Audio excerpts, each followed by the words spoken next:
Are you cursed, friend? Seriously. Are you? Do you know who did it? Do you know who cursed you? When? Or why?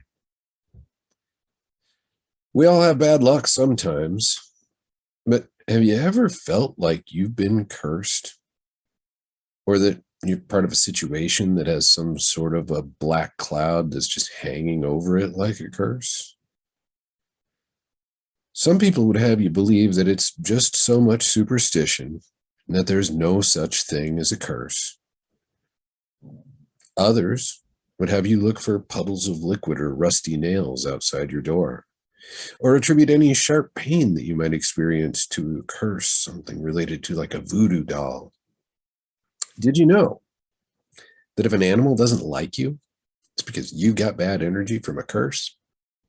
That's what some folks would tell you. I don't know. Okay, I'll grant you that animals can pick up on our moods and our expressions and our body language in ways that are akin to a sixth sense. But, I'm not really here to judge. So,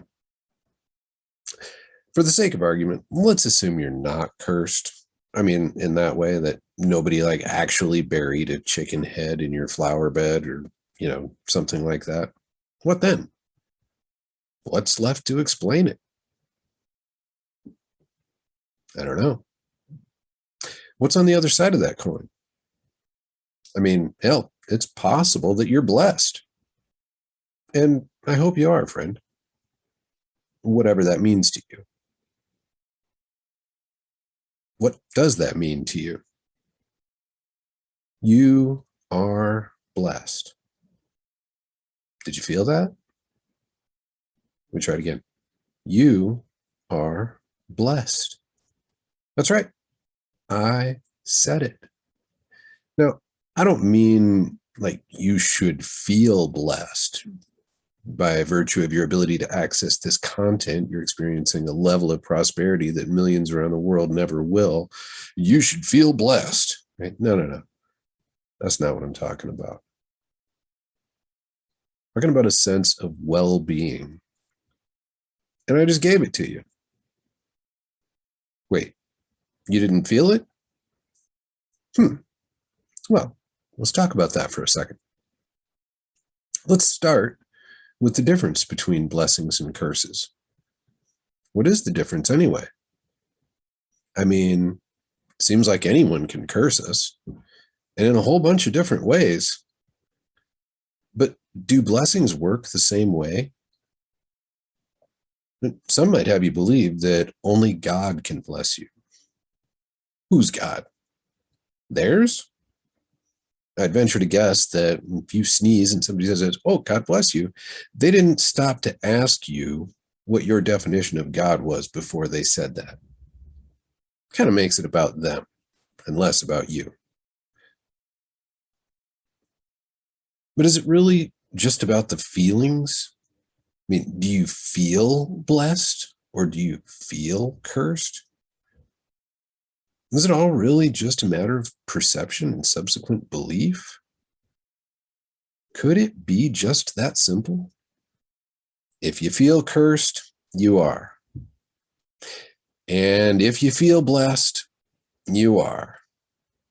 And if you feel both, well, that's where things get spicy now, isn't it, friend?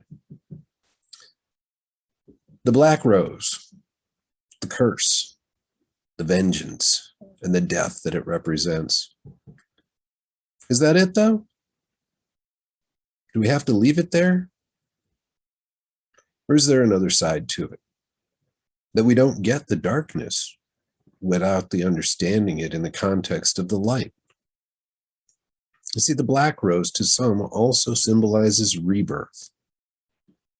The death card in a tarot deck isn't so much about death as it is about change, the death of one thing and the beginning of another. A transition, like walking through a doorway, for example.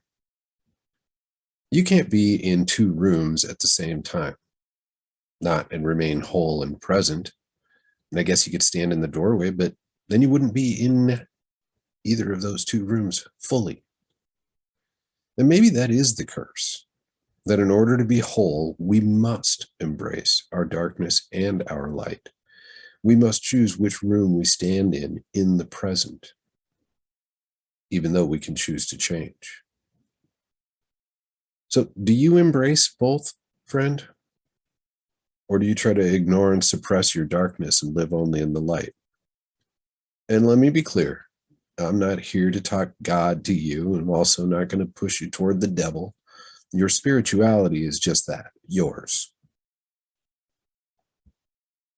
But have you ever thought about the blessings in your life that turned out to be curses? Ever paused to consider that what's a blessing today might have been a curse when it started? My guess is that you have. And so has everybody else who possesses the cognitive ability of self-reflection. Do you speak blessings onto others and then act on the darkness that you feel? Or do you curse others and then attempt to bless them with your actions? It's okay if you do. I'm not here to judge. Maybe just stimulate a little bit of reflection. Look, we're not perfect here. And if you are, you're probably in the wrong place. So I offer you this black rose as a symbol of rebirth. May you escape the curses directed at or near you and accept the blessings that you may receive. You've got my take. What say you?